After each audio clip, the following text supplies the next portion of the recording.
Hey guys, this is Cheryl Burke, and you're listening to the Hollywood Raw podcast, and you're going to hear things all Burke in the game. My new podcast out now. Hey guys, welcome to the Hollywood Raw YouTube page. Make sure you drop a comment, like, subscribe, do all the fun things. Follow everything. We're here to entertain you guys. What are you waiting for? Hurry up, let's go. Enjoy.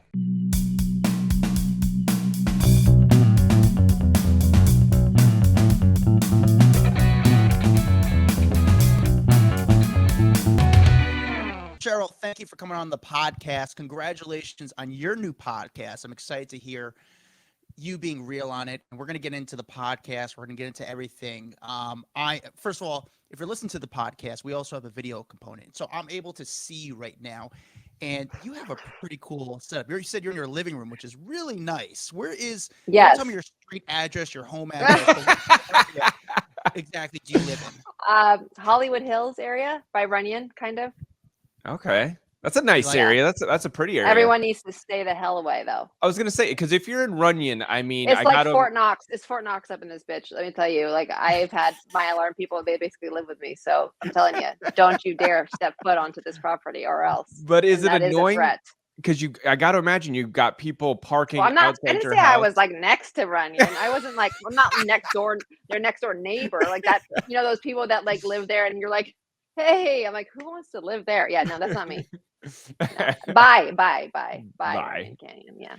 Do you enjoy that area though? Because to me, that is a beautiful area. If you're gonna live in LA, that's where you want to live. It's not ugly, yeah, that's for sure. I mean, I've been here for 15 years. I bought this house 15 years ago, so clearly I love it. That's awesome. I mean, 15 years you've been. I mean, so 15 years ago, is that how long Dancing with the Stars has been on? Longer, because I sure in hell couldn't buy a house when I started Dancing with the Stars, that's for sure. But I started in 2006. Wow. Dang, man. Dang. Yeah. Money. I'm 95. Isn't that crazy? Do you run into a lot of celebrities in that area too? Because I feel like when I see paparazzi photos, there's a lot of celebs that go and Runyon and hike up there. I've seen kind of a little bit of everyone. Do you run into a lot of celebs yourself? Because I kind of feel like you know everyone. I don't leave I love my house. This is how much I love my house. I don't really leave. I'm like literally here always, but not enough to where people should come here and try and knock on my door because something bad will happen if that happens. No, I'm kidding. I'm like leaving it all out in the open here, but I have fear of social groups. I have social phobia, so I prefer not to leave my house. But when I do, I don't really run into celebrities. Really, it's just me and my Frenchie. No, and if I do, I'm like I have a hat on and I'm very just tunnel vision, like focused. I'm just wherever I'm going, I'm gonna go and do it, and then I'm gonna come back home. Okay, well, that being said, when you're wearing a hat, how often do you get recognized out? Because doing Dancing with the Stars for so many seasons, you being like a household figure, you know what I'm saying? So even if you got a hat on, I got to imagine people are stopping you left and right. More than when I don't have a hat on. Isn't that weird? It is. That is weird. Do you think that it's like different evolutions of my haircut? I first started out with like really short hair. It just changes all the time, right? But like people know, they go in on that face. They're like, I know you. Wait, I know you. Are you my cousin? I'm like, yep, I'm your cousin. Your long lost cousin. I just like let them get, because I'm not like, oh, that girl from that sparkly show called Dancing with the Stars. Yeah, no, I don't. I go with it. It's really funny, actually. People think I'm either their sister or like their long lost cousin, as I said, or I'm that girl from Dancing with the Stars after they see my ID. I was gonna say, what is the weirdest one? Because I once got, were you my like substitute teacher in college? Yeah. So random shit. Yeah. Sorry, can I swear here? Yeah, go for it. Airports are the really interesting ones. The worst is when they're like, you look so much smaller in person. I'm like, great, thanks. Is that a compliment, or is that like, do I look massive on television? Okay, I know it adds 10 pounds, but like, really? Have you ever did someone ever come up to you in the bathroom? Because I had someone come up to me in a bathroom once, and I was like, this is not appropriate. Have you had that happen? Well, again, like, we actually have doors that shut. But like maybe as we wash hands, maybe, but lately with COVID, people are just freaking out in general. So like, I just, again, tunnel vision. Maybe I don't come across as very approachable, but that's for a reason. Social anxiety. Mhm. Did you have social anxiety before, or is it after you became a celebrity? Because it's an awkwardness. People see you and they're like, hey, like I recognize you, but you don't, like, sometimes people look at you and that's weirdness. Like they might recognize me and it's just an awkward encounter. Or did you always have social anxiety? Ever since I stopped drinking, right? So I'm an addict. And when I became sober 3.5 years ago, I realized that it was an actual problem. And maybe that was part of the reason why I drank a lot. And the goal was never to be on television for me. It was just to be a starving dancer. I was living in Harlem before I moved here in 2006, thinking I was going to do one season. And then 25 seasons later, right? I'm still kicking, with arthritis all over my body. But other than that, hey, grateful for the experience. And it's been amazing. It's been an amazing journey. And the social anxiety, I guess I'll never get used to paparazzi jumping out of my bushes, like that's just not normal. Yeah. Yeah, but How you're also like you're in that area where it's just like sometimes I guess if you're in a news story, they're gonna kind of work on you, but also you're one of those people, especially on Runyon, where there's people who just walk on Runyon, and if by any I don't chance live next to Runyon. I should have not said that.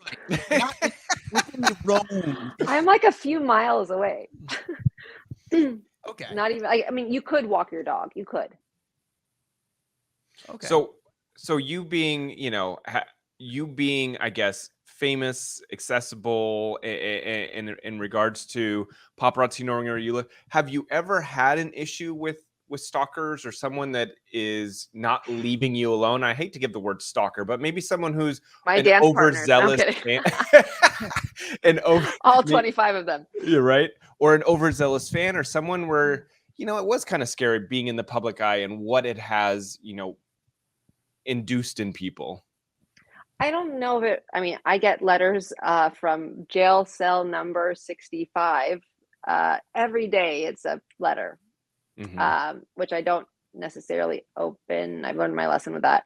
But yeah, it is that to me, and especially now newly divorced and living alone in a house where I wasn't living alone in for a few years. Again, I've been here for 15 years, so I've had so many different memories in this house. I have lived alone before, but there's something different now for some reason. Maybe it's because I don't know, like I've made this home now, Fort Knox. So it's like there is a safety there because I've never had paparazzi until recently actually jump out of bushes and scare my housekeeper just a few weeks ago. So that has never happened until all the stuff hit the fan, right? So Yeah. I mean, you've been pretty open about your, somewhat open. I guess you're going to get more open about this on your podcast, and I respect your new podcast because you're going to dive deep into, your life and some of your fears, which I'm excited to hear about, which is, I know it sounds crazy. I'm excited to hear about your fears, but I think it's cool. Yeah, it makes me feel better. I'm kidding. So one thing, we're talking about your life a lot, and, Dancing with the Stars was such a big thing because before this, you were living in Harlem, you're a dancer, and as a dancer, it's hard to, it's got to be a difficult job to make money. And then you get this crazy opportunity to go on national television and make some serious money. I mean, that's just the timing for you for when you came out it just worked out. The synergy of your age at the time, your look. I mean, it's just crazy how it worked out. How did you get Dancing with the Stars?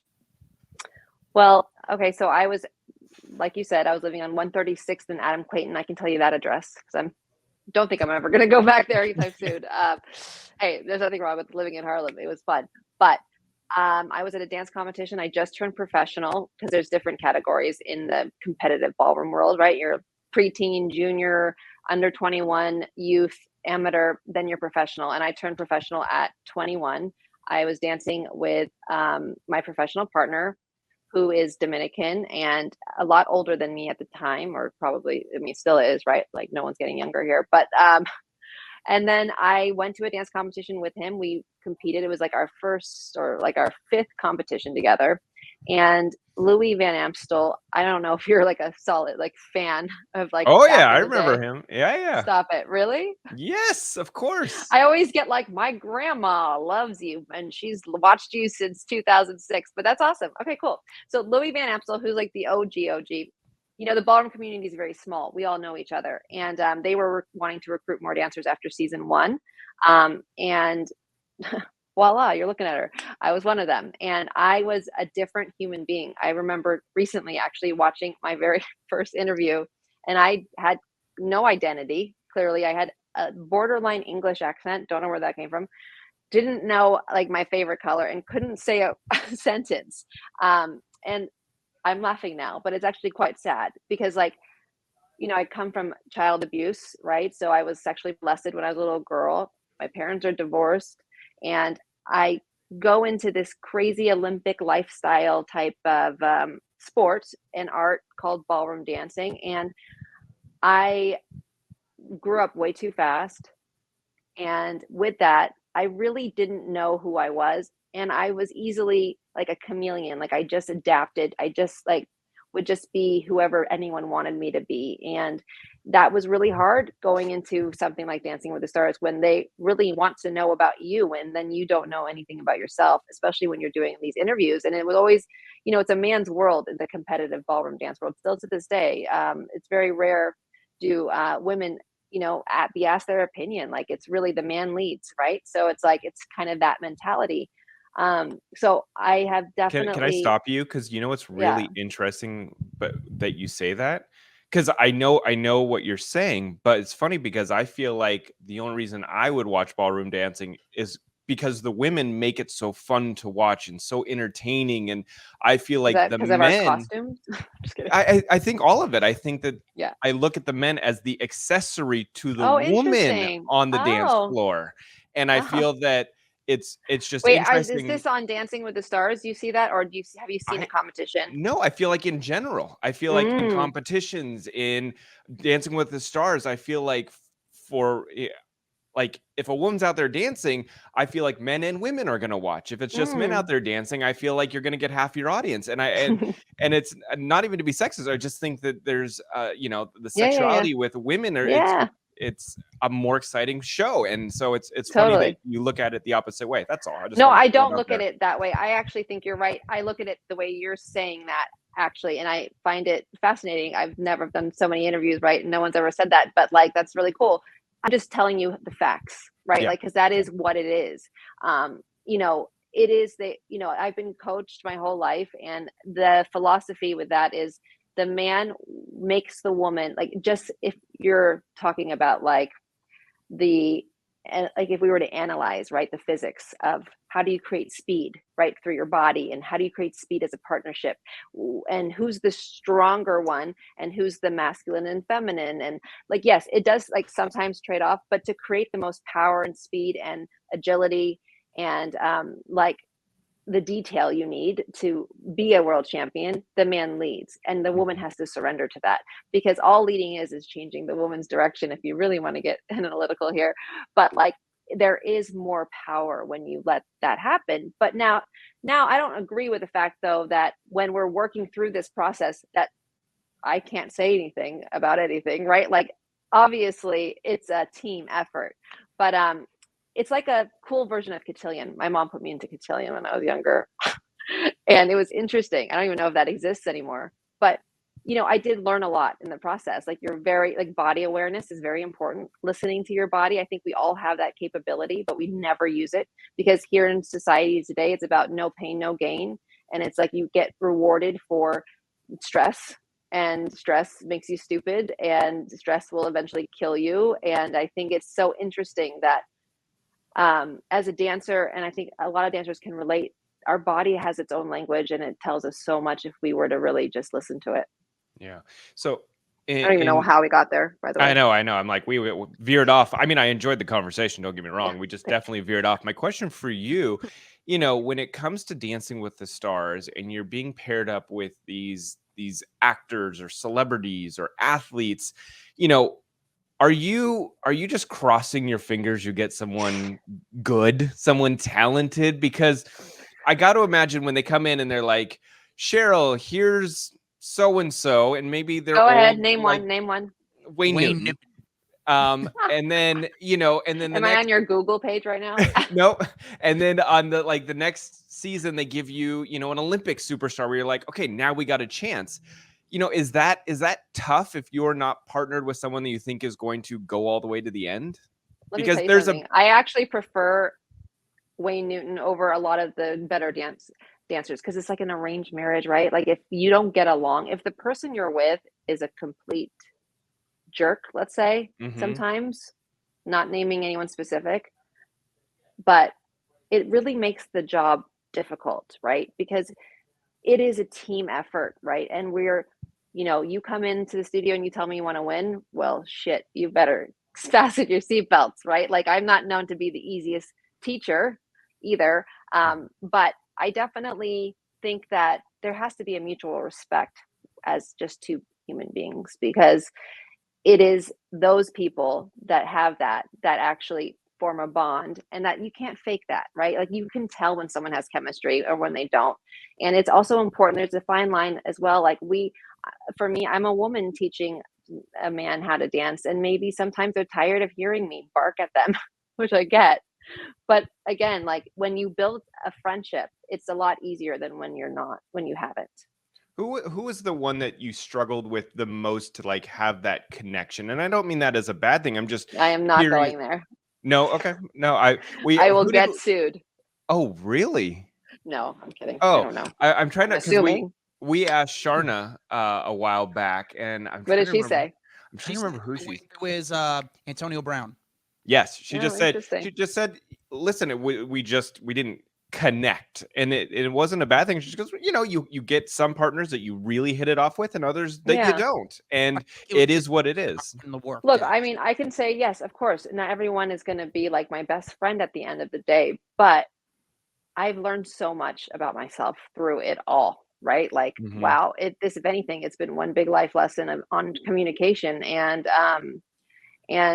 what's triggering for me versus what's not triggering for me, and what worked versus what didn't work as far as like the ending result goes. But again, like I've had, who I loved the most, I can tell you, is like Rob Kardashian. Surprisingly, I know people probably would be shocked to hear that, but I'm not shocked, because he is one of the nicest guys out there, and I think he's misunderstood and he's shy, and people turn that into a negative when it's not. He's just not his family. He's a different breed. And I respect that. And not only that, I've noticed, and also Jack Osborne, like these people I like because I think they don't care about the cameras that are there, right? They're not self-conscious. This is how they were raised. Whether it's normal or not is irrelevant. It's the fact that they're not trying to put on another persona. When it's like, you sign up for Dancing with the Stars, you need to really, to get the most out of it, is you have to be vulnerable, and you have to be willing to be vulnerable. You can't control the outcome, and God forbid, you're never going to look cool ballroom dancing. Like if you try to look cool shaking your tits off with like rhinestones and ruffles on your arms and spray tan and guy liner, like it's just not happening. Like, so that is out of the question.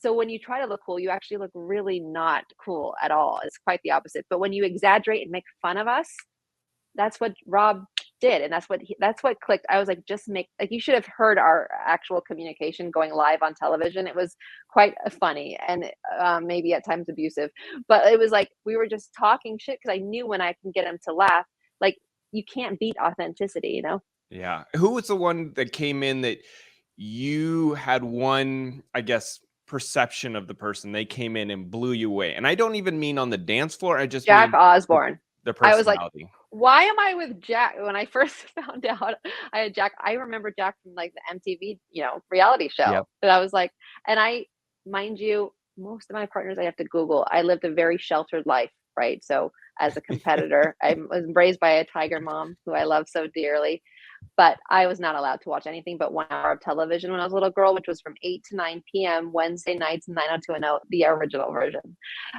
So that was it.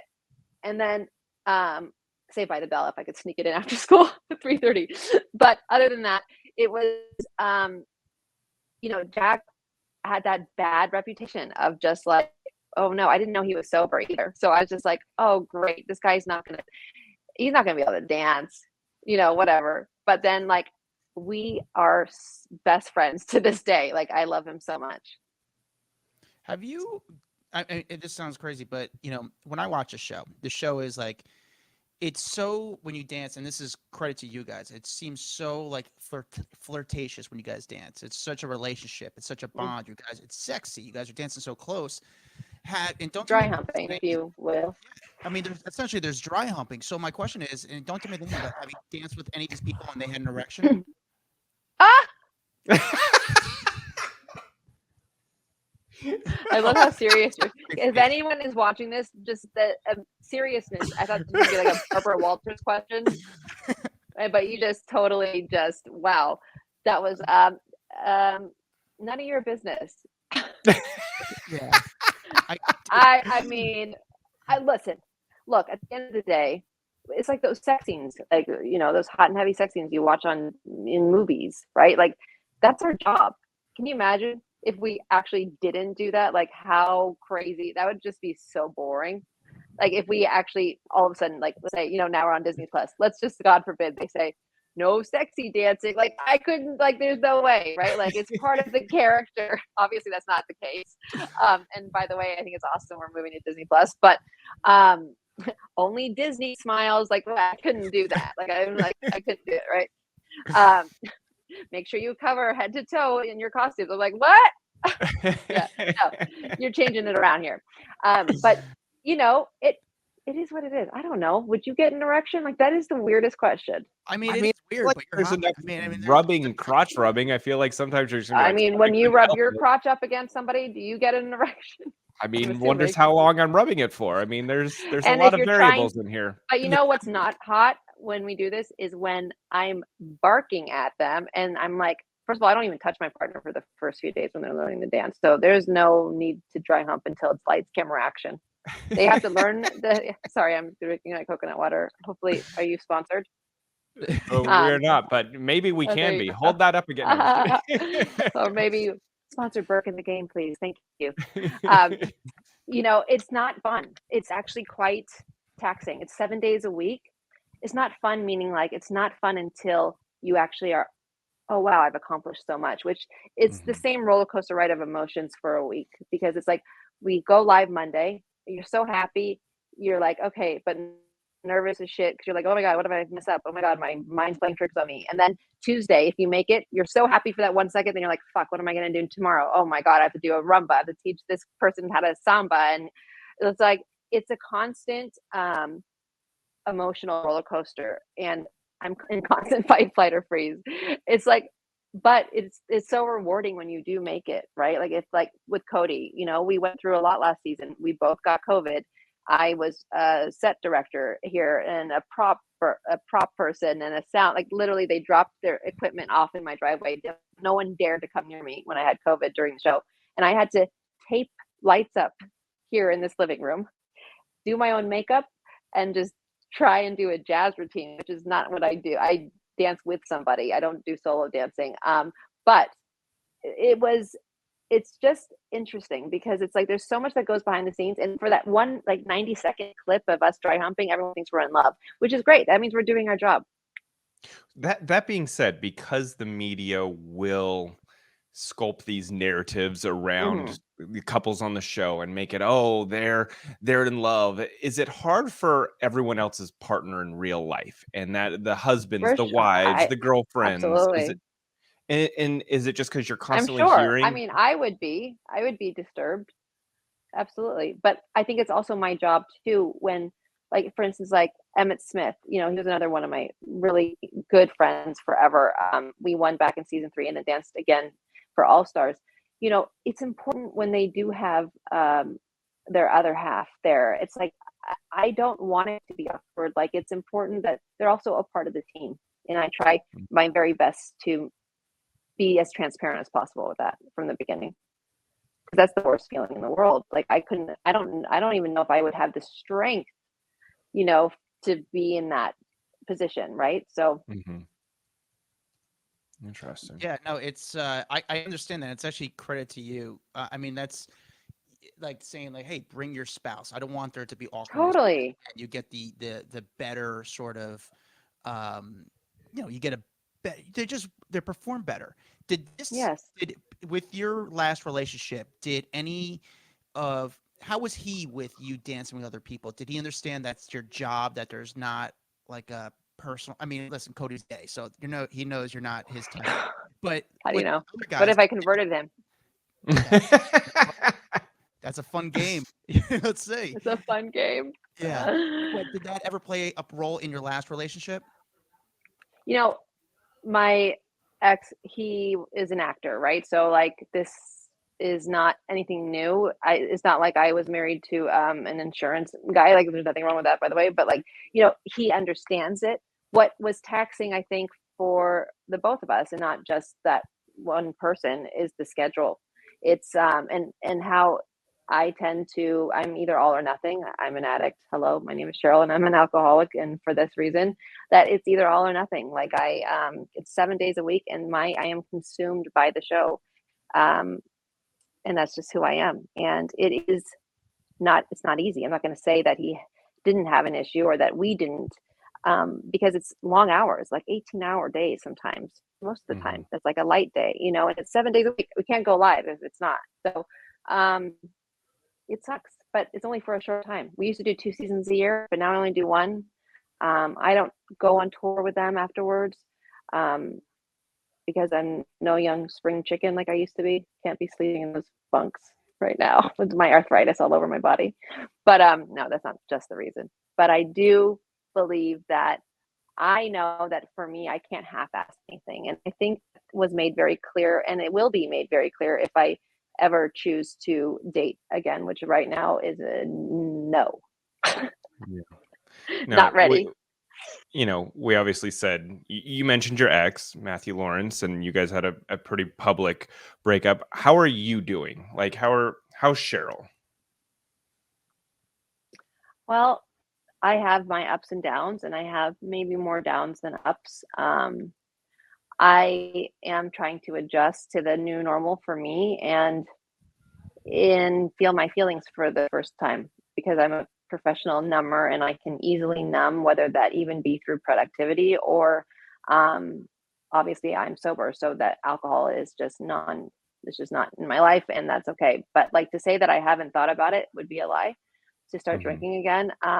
But I was never the type of drinker to like the taste. It was more for the effect, right? And I tend to now just start a million different projects, and then become overwhelmed and stressed, and then have like all this shame and guilt, and then now I'm trying to make a conscious effort to actually just be okay to sit in it for however long I can, really, because I just know for a fact that it will build up, right? It'll build up into something more serious, and I need to get better before I can't expect a better person in my life, not even better, but like a more, whatever it is, right? Until I make the effort to change myself.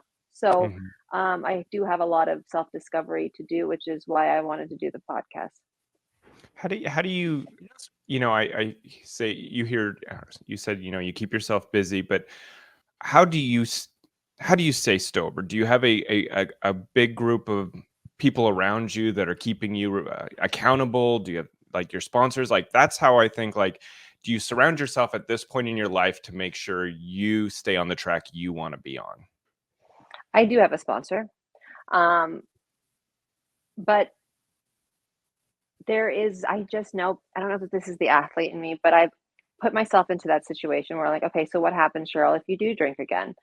I think I would fall down this rabbit hole of so much shame and regret, because I've gone 3.5 years. That's a long time. And I think there's a part of me that's like, imagine fucking that up. And I think that I'd be scared for my life, because if I just had a drink, it wouldn't be just a drink. It would be like, might as well, I already messed it up. Like, God knows where that's going to take me, And there's a sense of pride for my sobriety. And I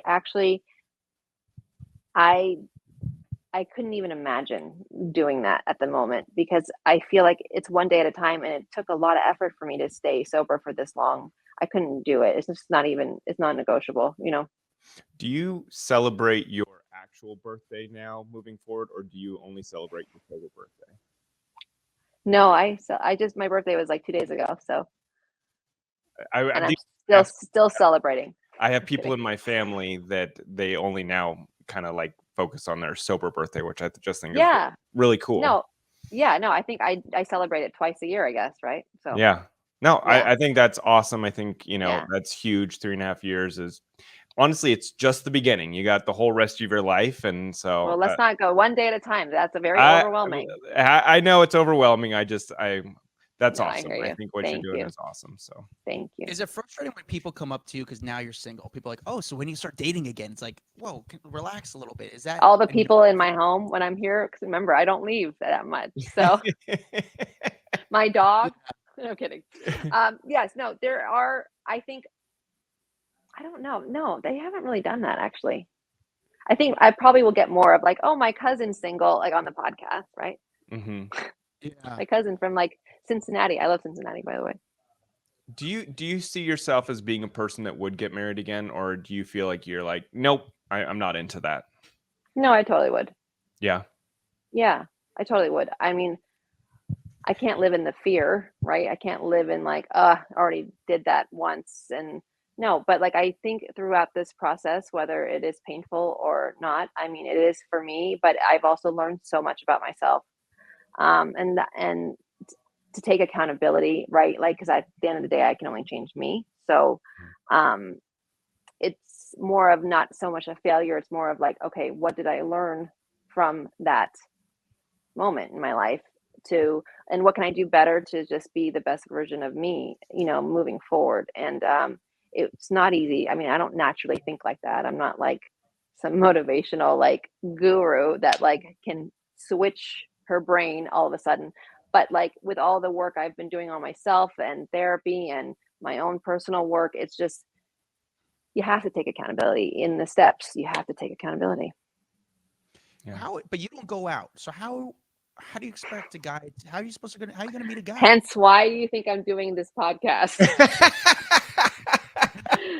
Obviously, if I was like, yeah, let's do dating apps and swipe left and right, whatever the hell it is. It's like, the thing is that if I didn't do this podcast, I would be single until the day I died because Yeah. I don't go out. And this is forcing me to go out.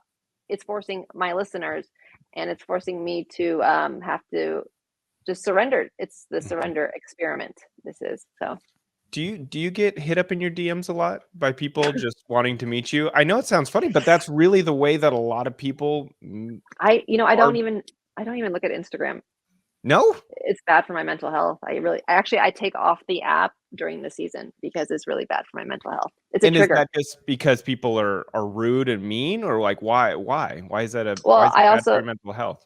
it's bad because they'll say stuff that will be triggering. Let's say like I Mm. suffer from body dysmorphia, so they'll say something about like maybe you look fat in that dress. It will ruin my day.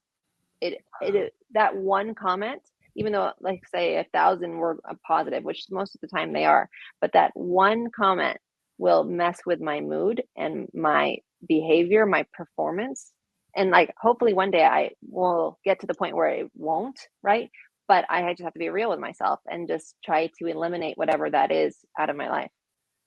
So interesting because people always talk about the perks of being a celebrity, Oh, and you it's not that rarely glamorous. no, but you rarely like hear the other side. And I want to say the other side is some of the silent things that go on at home by yourself when you are looking at Twitter or you're looking at Instagram, and just people are fucking mean, man. They are mean online. And it's funny because Bullies, man. It's a real thing.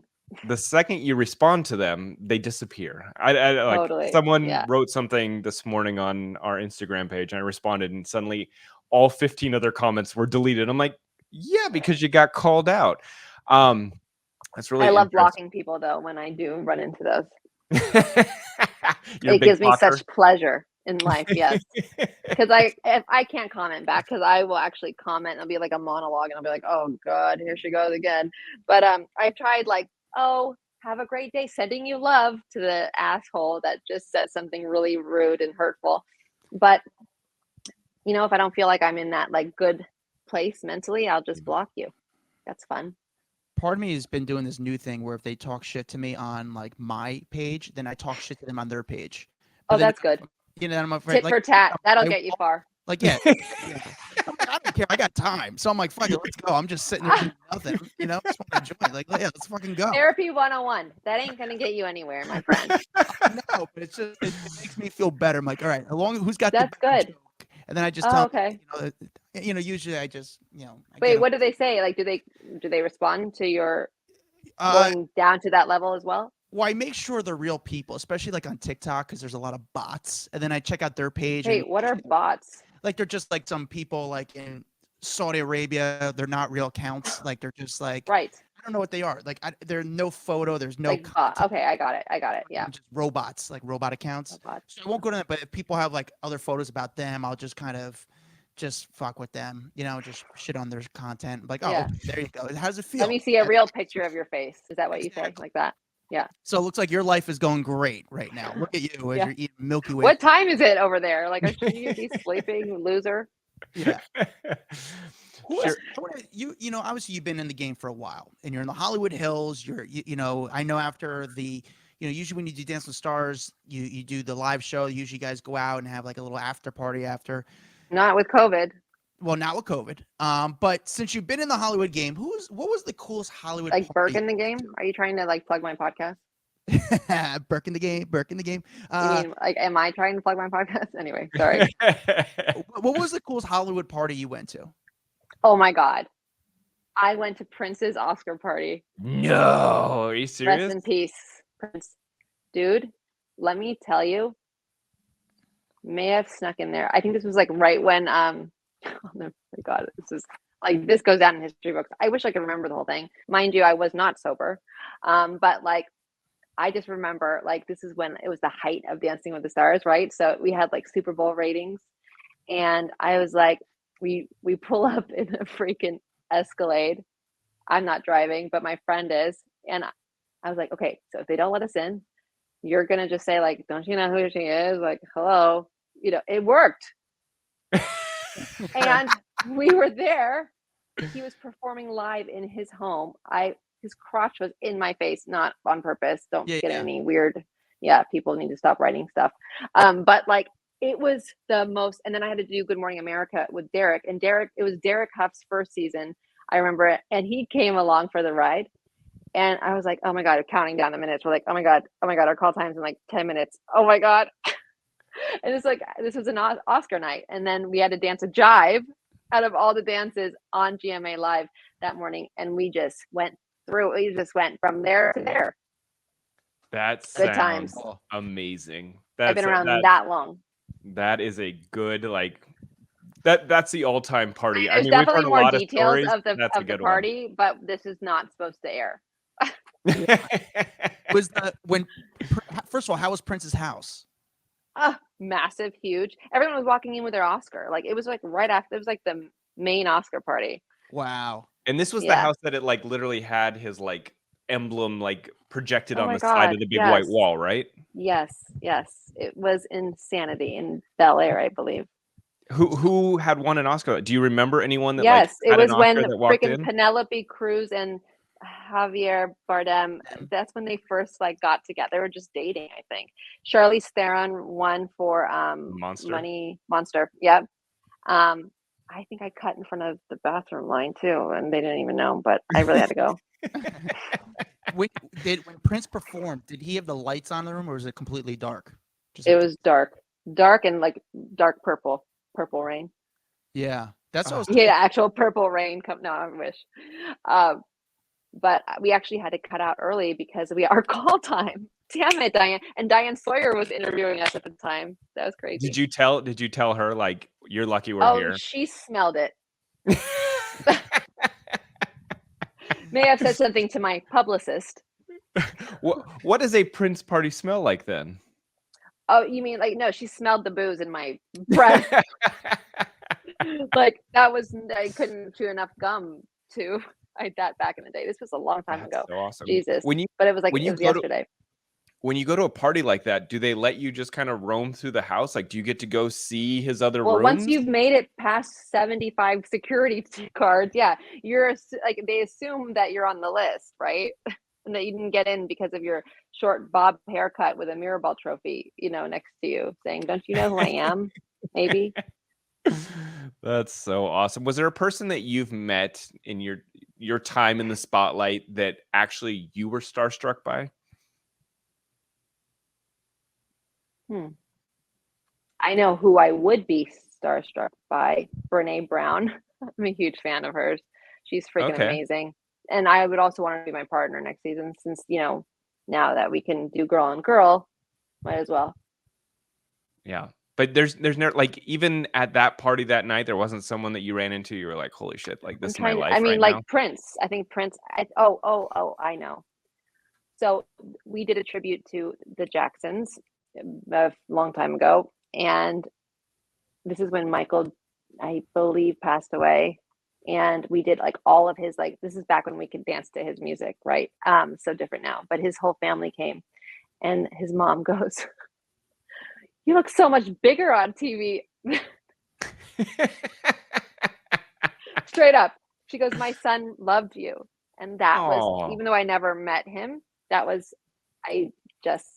it's amazing. That makes me like want to cry. That's huge. And and why can't you dance to Michael music? Like The licensing? rights, it's so expensive. We used to dance to Prince music as well. Like, yeah, it's just so you can't anymore. Things have changed a lot. So then do you get to pick your songs? I don't know how that works. Are you actually physically picking your songs, or they're assigning you songs? I mean, we give recommendations, right? But like Mm. at the end of the day, they email us the music and that's our song. But they ask the celebrities a lot too, like to fill out this, like what type of music and genre. And I'm like, great, thanks AJ McLean, you just fucked us. Like you picked this like weird, like weird robotic sound for like the foxtrot. I'm like, who the hell?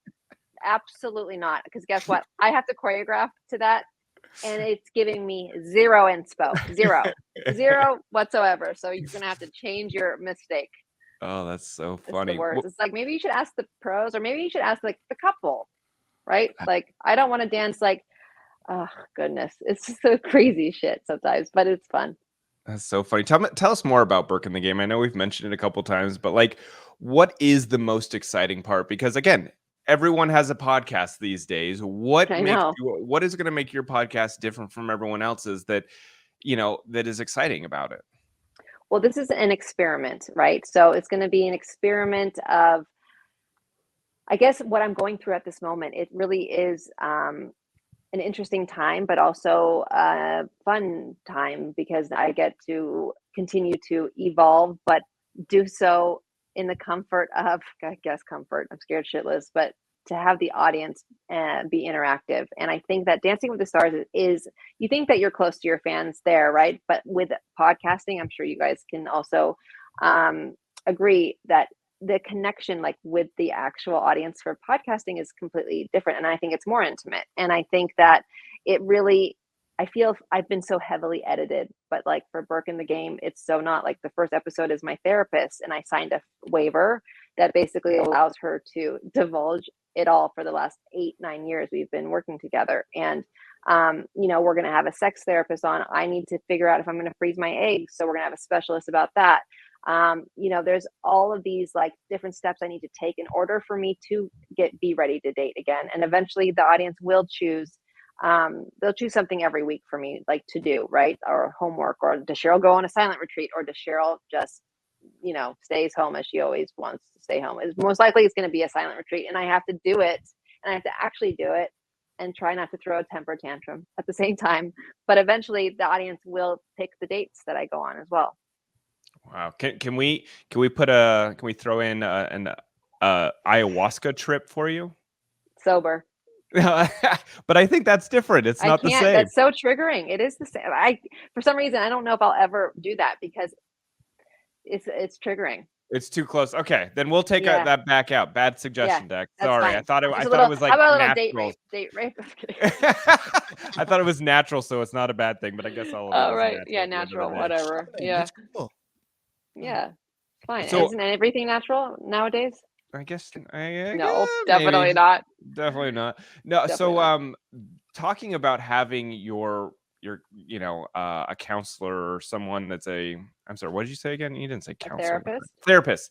Having a therapist kind of air your issues in a public forum. That makes me nervous. And I'm Clearly, not you didn't a know the therapist versus I the know, I'm like, counselor. counselor, what the hell? Doesn't sound right. A therapist, how do you talk about that and feel okay? Like, that's scary to me.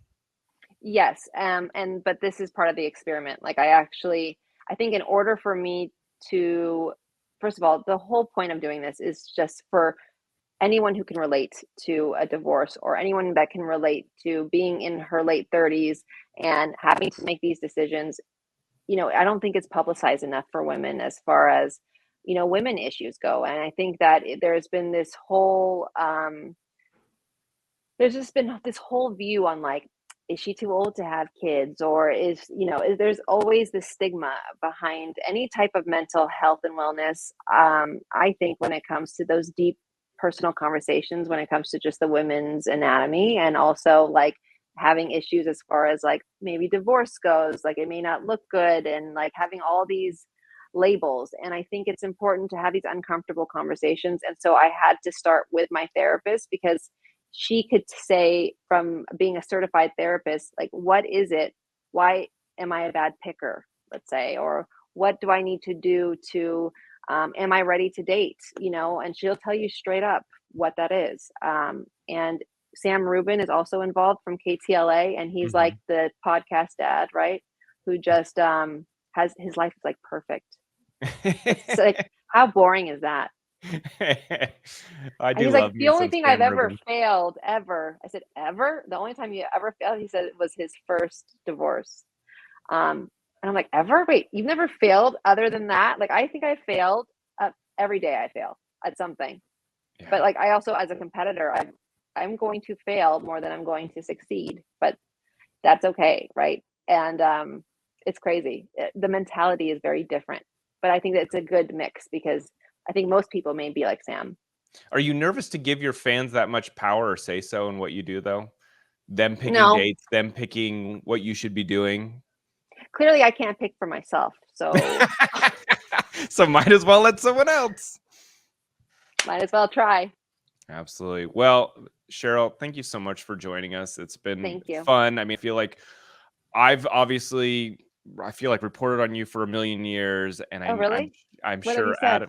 what is it? Oh, all What have you nice said? things, Cheryl. All Oh, nice good, good, things. good, Have no good. fear. I was a big Dancing with the Stars fan, and so it's fun to actually get to talk to you in person. Thank And you. obviously, for people, go check out her new podcast. What's the release date? I'm going to see if we're actually.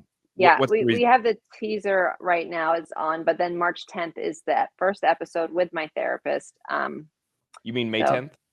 oh, sorry, March of 2023. Like, what the fuck? Yes, May 10th Okay, next week. so then I'm gonna say When does go this come listen out? to it, because this will come out right after that. So Oh, okay. let me rephrase that. Thank you so much, Cheryl, for joining Thanks, us. Cheryl. Obviously, I feel like I've been reporting on you forever, and so it's really fun to actually get to talk to you. And make sure you guys go check out her podcast, Burke in the Game. It is now available anywhere you download your podcasts. Listen, we wish you a lot of luck, a lot of success. Thank you. Cheering you on in your sobriety. I think that is such a huge, huge deal. And for people that don't understand what an accomplishment is, I mean, it's really a really awesome, awesome thing. So keep it Thank up. you so much. Thank you, guys. Cheryl Burke, ladies and gentlemen. She's if you like Dancing with the Stars, she's a legend. She's an OG. She's been on the show for a long time. She's been on a really long time, and literally been reporting on her for 12 years, 15 years. I mean, that show was such a big deal. Like she said, when she said like the Super Bowl type ratings, Dancing with the Stars was the number one show on television for the longest time. That and American Idol, like there was nothing bigger. It's wild. Did it get weird after the erection question? I loved it. That was so funny. I didn't see it coming, and those are the funniest ones when you ask some like random ass question that I didn't expect. That was pretty funny. I was actually curious though. That's the crazy part. I was like, no, I'm actually sort of serious. Yeah, but then don't I you understand her remember? answer saying, like, Don't you remember there was like a famous video of Derek Huff getting a boner on camera? It was like it was either him or it was Mark Ballas, but one of the two of them got a boner. Like Google it. It's literally maybe it was Mark Ballas, and we covered it on TMZ at the time. It was really funny. That's funny. I mean, that's embarrassing, but I get it. Your dance, the fabric's very thin. She's wearing a dress. I get it. A lot of rubbing. A lot of rubbing. But they put a lot of work into that show. Like, that's a tough show to do. And there's also, the competitiveness, because you are playing for money. The longer you go, the more money you make. And essentially, someone like Cheryl Burke, like, especially if they're doing one season a year, the longer you go, the more money you're making for that year. So it's important. It's there's a lot on the line there. Yeah. So when she said like it doesn't matter about the person, I'm like, no, it does, because getting Wayne Newton versus getting, there's a big difference there. You feel that you actually have a chance in walking home with the big ass payday. So, but I know that there's some things that she obviously can't say because she doesn't want to look bad, Sure. I get it. Well, listen, thank you guys for listening. Leave a review. We'll appreciate it. We'll call you out. We'll shout you out on air. Make sure you follow us on TikTok, Instagram, Twitter. We're on it all. We got this private Facebook group where you can ask us questions and stuff that we can't really say on the air, but we could kind of let you know some of the inside dirt of like what's going on, what we know, because we got a lot of it. It's crazy. You know what's so funny, dude? Like I work with a lot of news outlets and I break a lot of stories, and it's some of the stuff that you see from like the biggest news outlets in the world. Not all the time are they broken by the outlet. They're just sort of like the middleman. It usually comes from some random person, sometimes from us, because that's what we do. So we do have a lot of insight. But again, follow us on TikTok, Instagram, Twitter, Facebook. We're on it all. Find Dax Holt. Find me, Adam Glyn, all on social media. And take a time and go leave us a review. It's so helpful. We can't say how helpful it is. Just please there's 5 seconds to say, love your podcast, 5 stars, submit on iTunes. It means so much to us. Yes. All right, guys. We will see you next time. Guys, hope you like that video. We got a lot more where that came from. Hit that bell, like, subscribe, share with a friend. The best thing you do to support us is really doing that. And we really need the money because we need hair gel.